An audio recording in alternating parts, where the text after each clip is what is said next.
And welcome back to our Big South Virtual Basketball Media Day as we continue with USC Upstate to learn about the Spartans' upcoming season. And I'd like to welcome in new women's basketball head coach Becky Burke, who along with senior forward Mckayla Gibbons.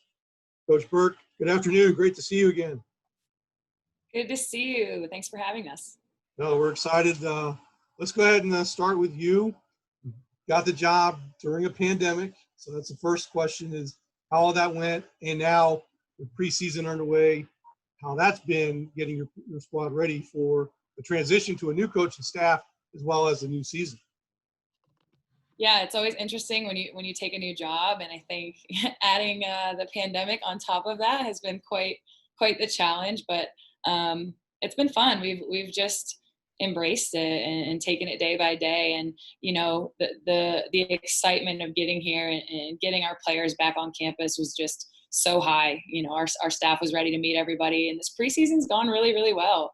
Anytime you take over a new program, it's about learning your team and what your strengths and your weaknesses are, and how best to give us a chance to win basketball games. And I think that's still a work in progress. We're still learning about our team on a daily basis, but what they're doing is working really dang hard for us and completely buying in what we're asking them to do on a daily basis. And I think the locker room is really changing, which is a positive thing for USC Upstate women's basketball. So I'm encouraged, and I'm really excited for our team.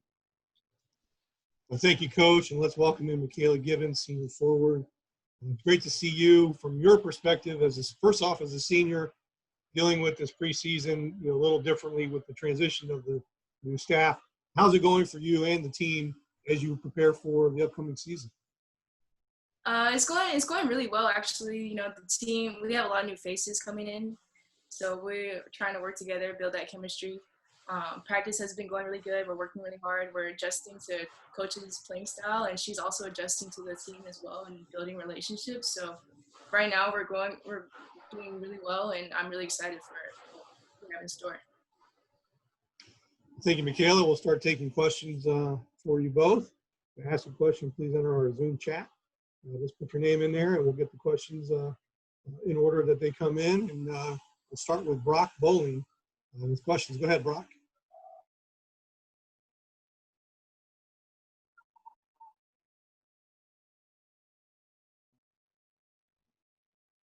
Can you hear me okay? Yes. Okay. Coach, welcome to USC Upstate and to the Big South.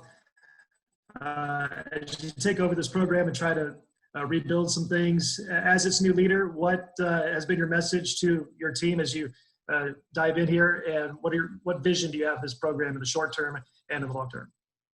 Yeah, I think the message for our team this year has been it's all about changing our culture and changing our mindset.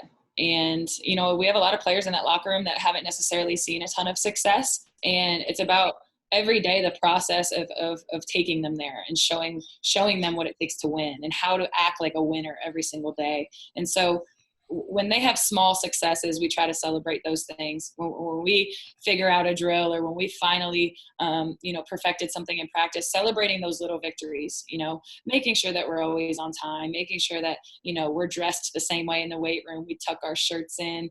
We're doing just everything from the ground up, just in terms of how you create a solid culture in your program and how you become winners.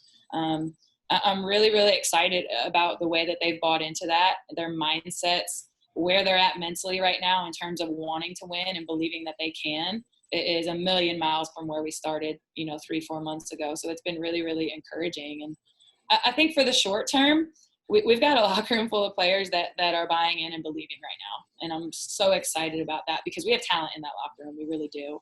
And I'm excited to see what they do with a staff that's going to really prepare them to win basketball games this year. We're going to give them the answers, and I'm really excited to see them have confidence in that and go out and execute.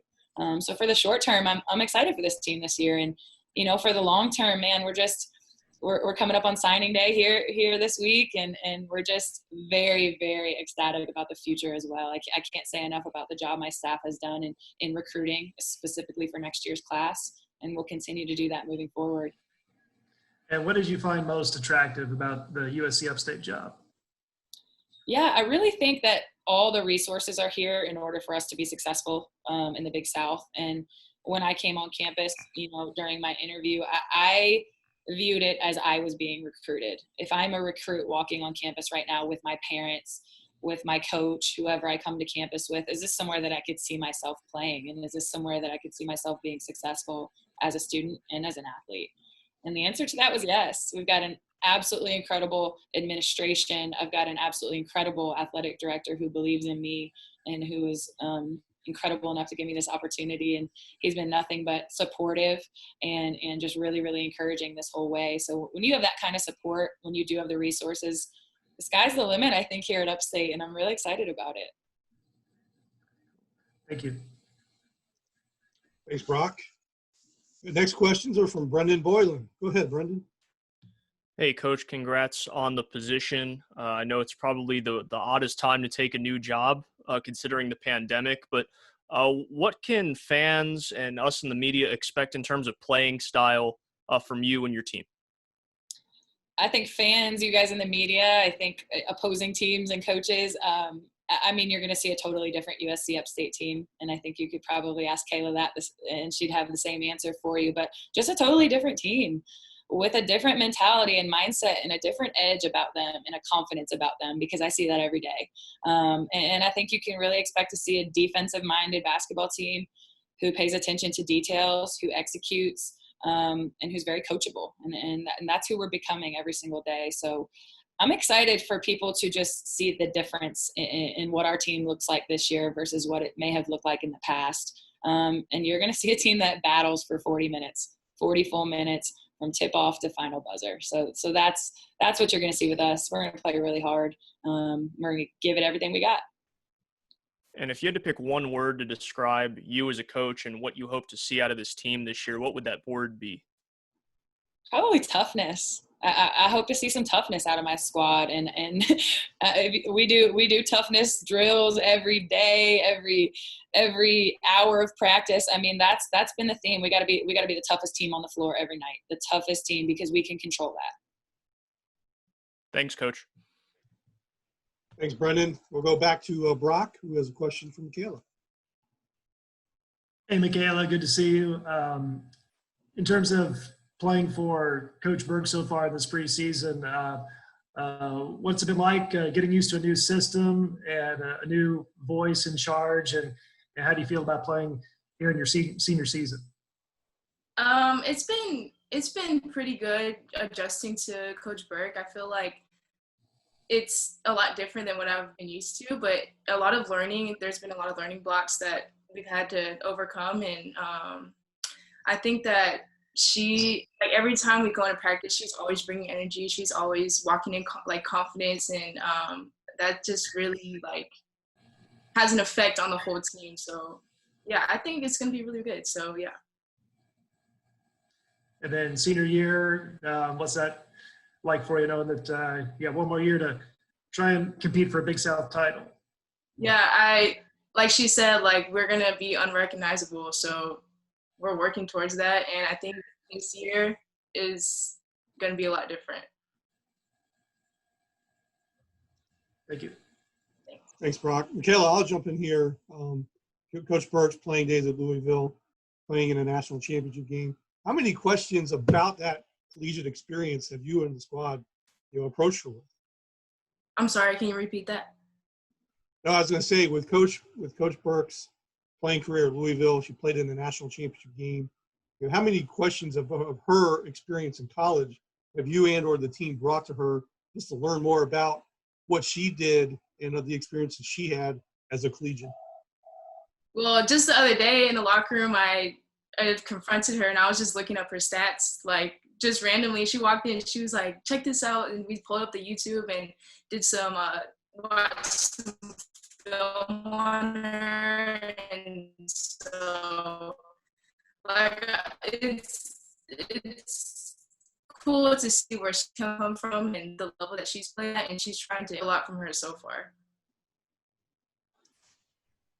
We're taking questions for Mckayla Gibbons and head coach Becky Burke of USC Upstate. We'll go ahead. I think, Brock, do you have one more question? Yeah, just one more, Coach. You had some success in the Division II ranks of college basketball. How do you feel like your head coaching experience at that level has prepared you now for the Division I ranks? Yeah, it's interesting because a lot of people ask me the differences, and everywhere that I've coached so far, I've acted like I was at a Division I school, and I've taken that much pride in how I've run my program. So I think when you talk about high elite level Division II basketball, and then moving up to the Division I ranks, there are differences and advantages to being here at Division I. But I ran my program at the Division II level like I was at a Division I, and I wanted to make sure that our program was a well-oiled machine no matter what level we were at. So I'm very thankful to have more assistants, and I'm thankful to have better resources here, and I'm thankful for scholarships and things like that. But just in terms of the bones and the structure of how we run this program, it's been very, very similar to everywhere that I've been so far. And that's what I plan on continuing to do throughout my career. I take a lot of pride with how I run my programs no matter what level I'm at. And what does Mckayla Gibbons bring to your team so far that you've seen in practice? Man, I've been so proud of Kayla because she's probably unrecognizable from 3 months ago. And you talk about a senior who is ready to have an excellent senior year, who has completely bought in, who has helped try to change the locker room, who has brought others along with her. She's in incredible shape right now. She's taking smart shots. She's making them. She's leading like a senior should be. And, she's been in the Big South. This isn't her first rodeo. So she's doing a great job just from a leadership standpoint for us. And she's probably one of the most coachable players that I've ever coached. It's always yes, ma'am. There's never an excuse. And she's been really, really fun to coach thus far. I'm excited for her. And is there a newcomer on the team that's new this year that has been a pleasant surprise for you so far?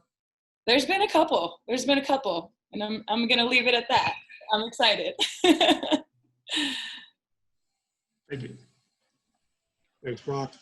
Coach, your first year, how was it, the challenges to put together your first non-conference schedule for Upstate?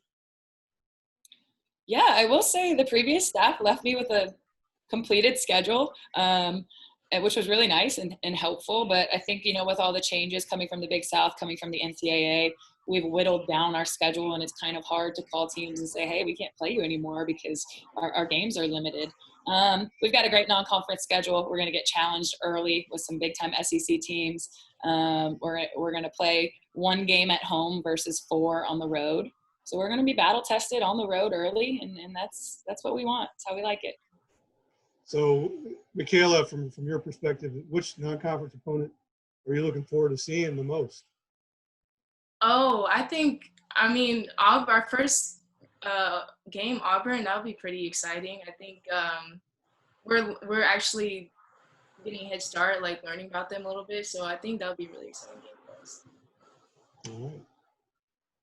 Well, we're not seeing any more questions for you two, so we'll go ahead and let you all go. But thanks so much for joining us today. It's great to see you. We wish you the best of luck as you continue for the upcoming season. And please stay safe and healthy. Have a great year. Thank you so much. Thank you. All right. We'll now move on to the other side of Upstate, to the men's coach, head coach Dave Dickerson. Hello, Coach. And joining you today is Nevin Zink, your junior center. Coach, let's go ahead and start with you, starting your 3rd year running the program. How's this preseason been? I know you've had some ups and downs, but kind of update us on how's everything going. We have had some ups and downs, but that's part of the landscape in college basketball now, in this sports period, right? And but I maintain that I love my team, I love my staff, and I love the guys that I work with and work for, and that's been very, very consistent. I've been here now for 940 days, and it's been good. I've just like Becky. I've tried to run this program like the 3 Final Four teams and the 1 national championship team that I coached. I try to run it with confidence and a lot of toughness and a lot of tough love and some things. And I think we're making some strides. We're making some strides in the right direction as a team, as a program. we have to change our habits in order to be great. We have to change our habits to be more of a team than more of individuals. But from the landscape of it, this fall has been very, very eventful for us. But I like the direction we're going in, and I like the people that I'm going with. Thanks, Coach. Let's bring in Nevin Zink, junior center. Nevin, you have two teammates on the preseason all-conference team. Just from a teammate's standpoint, what that means to you and what that means for the program in Coach Dickerson's third year. No, I mean, it means a lot. Tommy Bruner and Everett Hammond, they're two really skilled players, guards. They contribute a lot to our team, both offensively and defensively, and they mean everything to us. I mean, our team, we're a bunch of brothers. We do everything together. So to see other people get recognized for all the hard work that they put in means everything to us. And we're looking forward to it. See those guys blossom and have a great year, and then as a team. And from your perspective, you're one of 5 starters back. Just what does it mean to be a group that's been, the continuity, and what growth have you noticed amongst the 5 of you? Well, I think the biggest thing is we're all getting older. We're all juniors and sophomores now. We're starting, we really understand what Coach D wants. I mean, it's my third year. We're returning our whole starting 5 and the majority of other guys that were there last year, and we added 2 new players, Quentin Hodge and Kayvon Moore. And I mean, the sky's the limit for us, and we're just trying to instill the culture that Coach D has been trying to get our program to have. And we're just trying to do everything that Coach preaches to us. But we're looking older, stronger, faster, and it's more of for practices, player-led with our energy. We're just trying to keep that going throughout the whole year. Thanks, Nevin. We'll move into questions for both Coach Dickerson and Nevin. Again, enter your name in the group chat just to add to our queue. And we will start with Brock Bowling. Go ahead, Brock. Hey, Dave, you mentioned earlier about the strides the program has made, especially from year 1 to year 2. Year 2, you had freshmen and sophomores. Those guys are now sophomores and juniors, getting more experience, more maturity. What has been the message to your team this year, entering year 3 of the program with this group, and some expectations and goals you've talked about? How good can this team be this year? Well, we've been humbled, and Nevin and said it. I mean, we've been humbled as a program. I mean, we came in, and Nevin's our third year together, and we thought we could win a championship my first year, and then, realized that this is a very, very good conference. Got great coaches, got really good players, and then last year we were one of the youngest teams in college basketball, and now we're automatically changed to one of the oldest teams in the college basketball and in our conference. So our guys are much more mature. Their bodies are different. Their mindsets are different. Our habits are changing slowly, but they're changing. We're bringing back a lot of guys that need to, I try to every day to get them to think like champions and walk like champions, talk like champions, perform like champions on and off the court. Because, the last 2 years we picked last in this conference, and this year we were picked somewhere in the top half, I think. And so those are strides that we like to see, but we have to change our habits in order to be that type of program. And so for all of us, in this conference, our goal has got to be to try and win the Big South Conference Championship. I mean, that's the goal for every year. No matter how good or how bad you are, that's got to be a goal. And so our goal is to hopefully we can bring ourselves to that standard come February and come March, that we can be a team that's worthy and that's good enough to win a Big South Conference championship. But a lot of things is going to happen between now and then, and we understand that. I preach to our guys every day that we got to defend, we got to rebound, we got to take care of the basketball, and we talk about the grades and injuries. And so we're trying to negate all of those things on a daily basis. But we have a lot of guys returning, and we have a lot of guys that have gotten better. 11 guys returning, we're starting 5 returning. We added those 2 players that Nevin talked about earlier, and they're 2 dynamic guys. And so if we can bring this thing together and try to mitigate this COVID-19, I think we can be a good team at the end. Thank you. Thanks, Brock. We'll move on to Mike Ashley. Go ahead, Mike. Hey, Dave, what's going on with Kayvon Moore?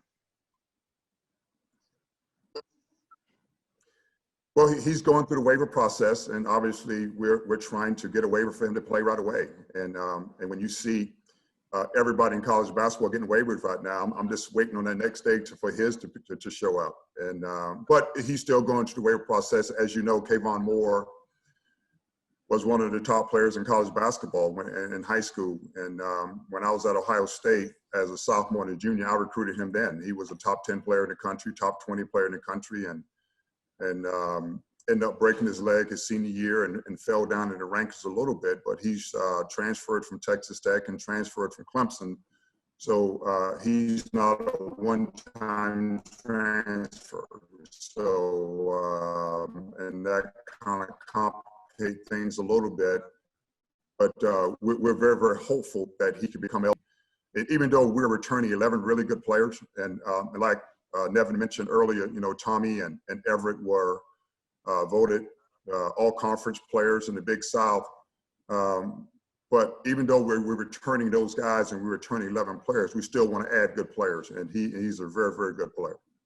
Mm-hmm. Let me ask about Everett. He's from up here where I am now. What do you see from him this year, and how important is, with your background, is maybe recruiting out of this area up here where there's a lot of talent? Well, Everett is one of those guys. He's one of those DMV guys that has a chip on his shoulder, and he has a sense of toughness. And Everett has been very loyal to the program. And you know, he's our leading scorer last year as far as overall in games. And you know, the thing that we've talked about with him is that having a level of trust, right? And having a level of trust on both the offensive and defensive end. I think one of the biggest things we got to do from an offensive standpoint, we got to become more unselfish as a team, and to where, because when we take great shots and not good shots, that make our percentages and our team percentages go up. And Everett is a big part of that. You know, he's been a shot taker his first 2 years, and now we got to turn him into a shot maker. And Everett has every capability to be one of those type of guards where he can play on and off the ball, and he can share the basketball. But he has he was our leading rebounder last year, and he has a chance to be a really good defender. So I'm excited for him to bring that DMV toughness into our program as a junior, because I think he can have a special year for us. Thanks, Dave. Have a great year. Thank you. Thank you, Mike. Next question, I believe, is from Brendan Boylan or Nevin. Go ahead, Brendan. Hey, Nevin, last season you guys had a lot of moments. You guys were a really fun team to watch, but it didn't gel out throughout the entire season. What's the key from a player standpoint for that all to come together consistently throughout 2020, 2021? I mean, I think towards the end of the year, we were playing our best basketball, and that happened when we were playing as a team, when we were playing unselfish and really passing the ball.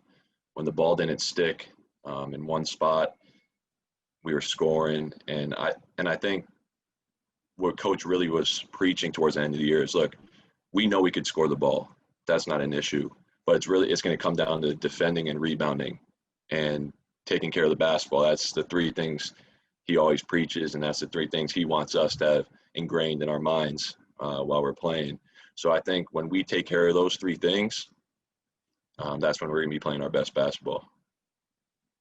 Thanks, Nevin. Good luck this year. Appreciate it. Thank you, Brendan. And we will move on to John Tiedel. Also a question for Nevin. Hi, Nevin. Can you hear me? Yes, sir. I have one happy question and one sad question. The happy question, now that Bryson Goodine has transferred to Providence, who do you cheer for when he plays Cole Swider and Villanova twice a year in the Big East? The sad question, and if you don't want to talk about it, that's fine, but go ahead. Man, that's tough. Cole, he's my best friend, and Bryson, he's a brother to me. I love those guys, but I'm cheering for both of them. I can't wait to see that matchup. I know it's going to be a good one. Excellent answer. My sad question, and if you don't want to talk about it, I understand, but since I believe you're one of, if not the only D1 players in the country from Newtown, Connecticut, and next month is the 8-year anniversary of the shooting at Sandy Hook, I was just curious because I don't know a lot about your background. Did you go to Sandy Hook? Did any of your friends? Did you grow up nearby? If you want to talk about it. I mean, I was living in Switzerland. I moved into Newtown, Connecticut from Switzerland, so I came in my sophomore and junior year. So I never went to Sandy Hook Elementary School, but I played youth football there when I was younger, in 5th and 6th grade. So I knew a lot of people from Newtown, and obviously living there now, people still haven't gotten over it. It's a very soft topic and very unfortunate and sad that it happened, and continue to pray for those families that went through it because it's a tragic thing. But I'm proud to represent Newtown. I love that town. It means everything to me.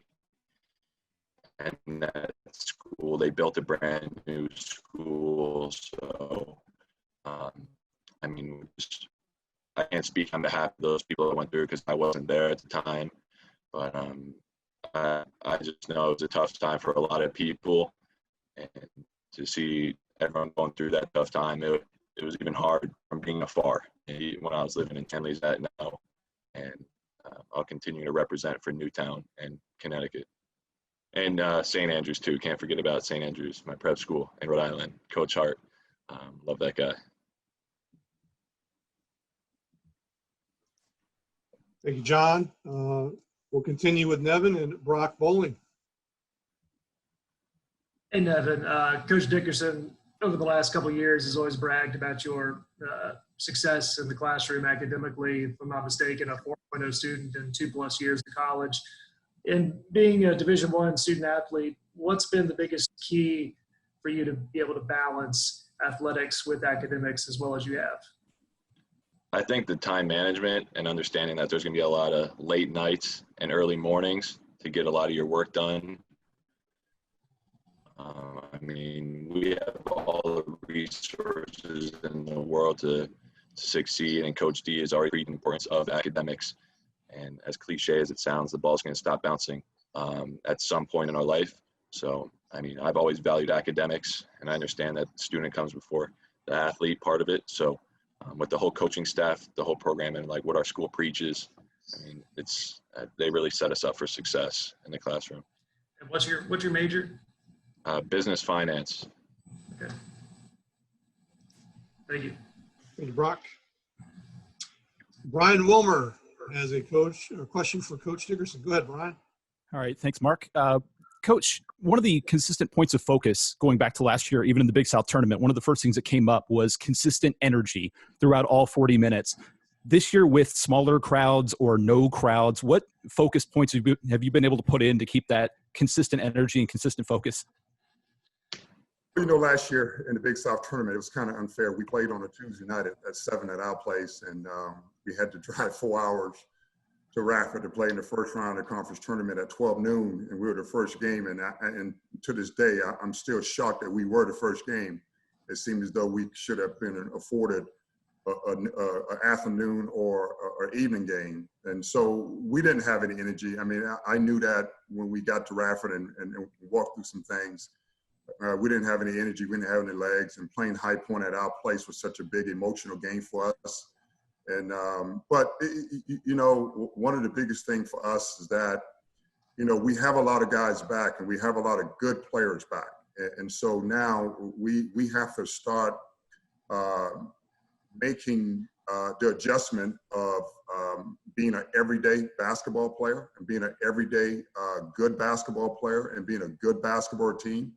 there's really no disconnects with us. And so when we're defending, rebounding, taking care of the basketball, and we're taking great shots and not good shots, I really love who we are then. But, we were a young team last year, and we played like a young team. And so young teams play kind of selfishly. But what I've seen from us and what we've talked about throughout the pandemic on Zoom and throughout the time that we've been back on campus since August 3rd is that when we're playing the right way and when we're playing through everyone, because we have good players. I mean, if you look at Nevin, Nevin has been one of the most underused players in our program. And, how many games that I've looked at the score sheet at the end of the game, and he's been 4 for 5 from the field. Well, if he's going to be 4 for 5 from the field, but we got to make sure that now he's 7 for 8.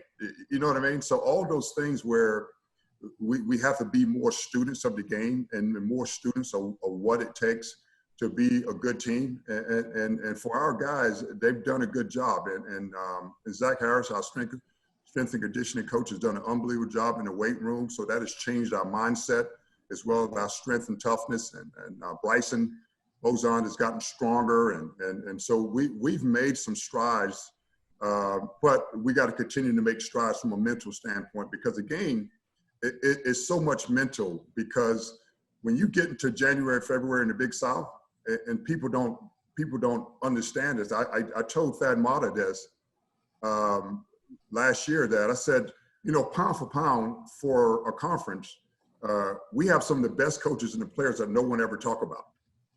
And so if you're going to have that, then you have to be very, very smart and appreciate execution on both ends of the floor in order to win basketball games, because it's tough. And I think our guys are up for that challenge. Thanks, Coach. Thank you, Brian. Well, Coach, Nevin, that's all the time we have for you all today. We appreciate you taking the time to join us. We wish you the best of luck this coming season, and we wish you to stay safe and healthy as you prepare for the upcoming year. Appreciate it. Thank you. Thanks for having us. Thank you all.